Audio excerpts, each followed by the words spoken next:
Welcome to the Lord's Day Ministry. Today we're going to be talking about the rapture. Some people believe the rapture happens pre-tribulation, some people think it happens mid-tribulation, and some people think it happens post-tribulation. Today we're going to be looking at the Word, and I'm going to discern it for you. And you can tell me what you think. I mean, if you disagree with me, that's fine. I would love for you to put a comment down there, and we can have a discussion about it. But this is my interpretation. We're going to start in Daniel chapter 12, verse 11.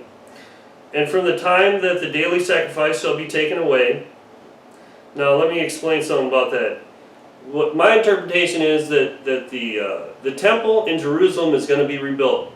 And when it gets rebuilt, they're going to do daily sacrifices. And then this is talking about after the temple's being built and the daily sacrifices stop. That's what this means right here.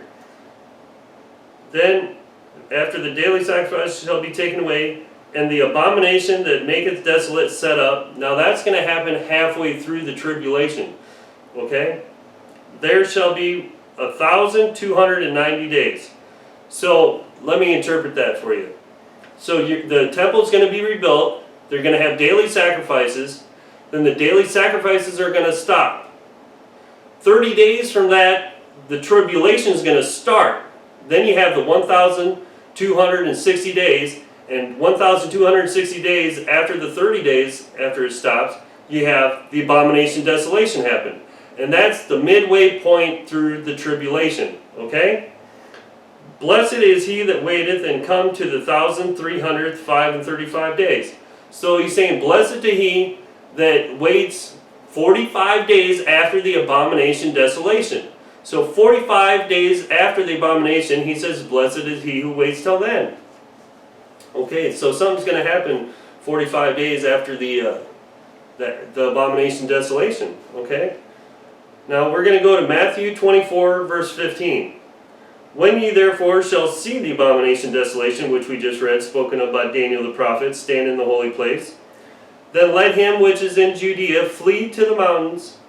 Let him which is on the housetop not come down and take anything out of his house, neither let him which is in the field return back to his house to get his clothes. And woe unto them that are with child, and to them that give suck in those days, which is breastfeeding. But pray ye that your flight be not in the winter, neither on the Sabbath day, for then shall be great tribulation.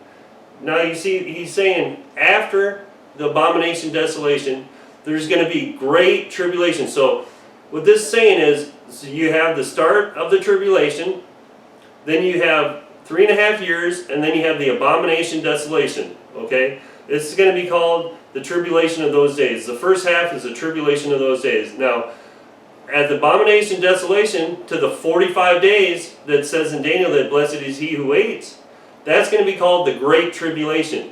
Now this is what this is talking about. This is the 45 days after the abomination desolation. He's talking about the great tribulation. For then shall be a great tribulation such as was not since the beginning of the world to this time, no, nor ever shall be. And except those days should be shortened, there should be no flesh be saved, but for the elect's sake those days shall be shortened.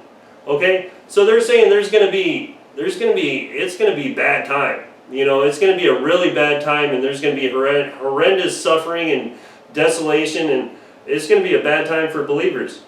But blessed is he, you know, who waits to the 45th day, you know, because that's when the rapture happens. But there's going to be a lot of suffering going on in the meantime. And immediately after the tribulation of those days, now we're going back, this is verse 29, we're going back to the beginning. From the first seal to the sixth seal is the tribulation of those days. Shall the sun be darkened, and the moon shall not give her light, and the stars shall fall from heaven, and the powers of hell's heavens shall be shaken. Now it's saying there's going to be signs. This is the sixth seal right here.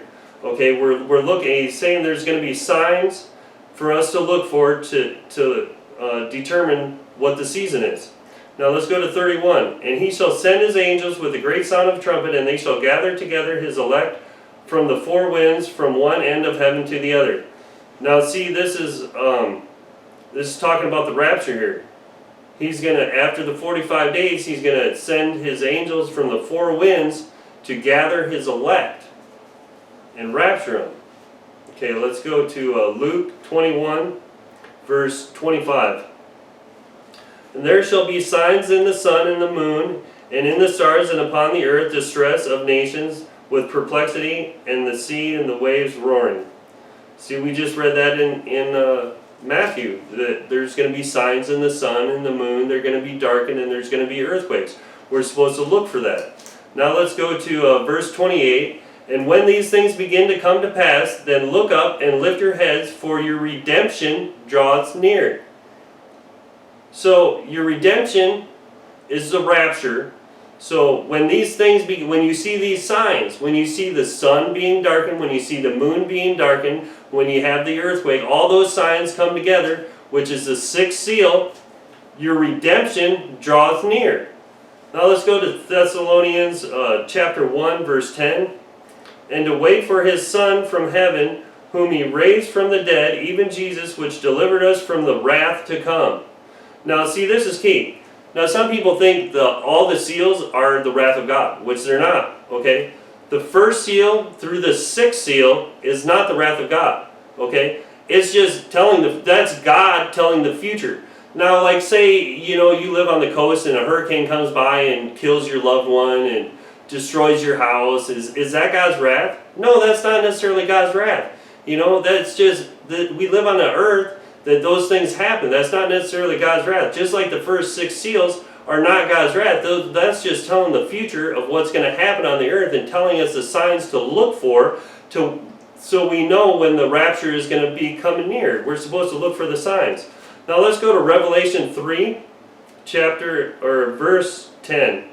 Because thou hast kept thy word of my patience, I also will keep thee from the hour of temptation, which shall come upon all the world, try them that dwell upon the earth. So he's going to try them that dwell upon the earth. That's God's wrath.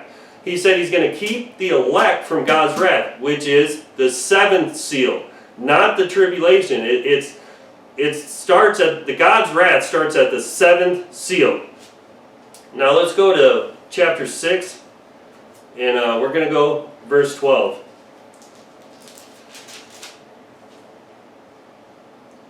And I beheld, when he had opened the sixth seal, here's the signs, and lo, there was a great earthquake. What signs were we looking for? A great earthquake, and what else?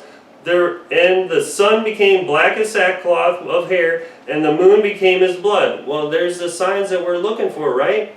The sixth seal, he said, look for the signs. Now let's look at verse 17. For the great day of his wrath is come, and whom shall be able to stand? Here it is. He's saying the great day of his wrath, that's God's wrath. God's wrath is to come after the sixth seal. Now let's get to chapter 7, verse 1. And after these things I saw four angels standing on the four corners of earth, holding the four winds of the earth. Now didn't he say he was going to gather the elect from the four winds? And here's the angels that have the four winds. That the wind should not blow on the earth, nor on the sea, nor on any tree. And I saw another angel ascending from the east, having the seal of the living God, and he cried with a loud voice to the four angels to whom it was given to hurt the earth and the sea. So he's crying to these people. The four angels of the wind are going to hurt the earth, but he's crying to them, saying, hurt not the earth, neither the sea nor the trees, till we have sealed the servants of our God in their foreheads, till we have raptured the church. Don't put God's wrath on the earth until we've raptured the elect. Verse 4. And I heard the number of them which were sealed, and they were sealed 144,000 of all the tribes of the children of Israel. So 144,000 Jews are raptured, is what it's saying. If that's the exact number, I don't know. If it's just saying there's a whole bunch of Jews that believe in Jesus Christ are going to get raptured now. And let's go to verse 9. After this I beheld, and lo, a great multitude which no man could number, of all nations and kindreds and people and tongues, stood before the throne and before the Lamb, clothed in white robes and palms in their hand. This is the church. This is the church getting raptured after the sixth seal. Now let's go to 14. And I said unto him, Sir, thou knowest? And he said to me, These are which came out of the great tribulation. Remember the great tribulation? We had the tribulation in those days for the first 3.5 years. Then for 45 days we had the Great Tribulation. And then after the Great Tribulation is the seventh seal and God's wrath. And have washed their robes and made them white in the blood of the Lamb. So there you have it. That's a condensed version of the rapture. Like I said, you know, if you want to disagree with me, that's fine. I'm not going to get mad at you, you know what I'm saying? I mean, I'd love to discuss it with you. You know, give me a comment and see what we can do. And I can explain further. Like I said, this video could easily be like 2 hours and we could get really in depth on some stuff. But thank you all for listening. I hope this became informative to you. Have a blessed day.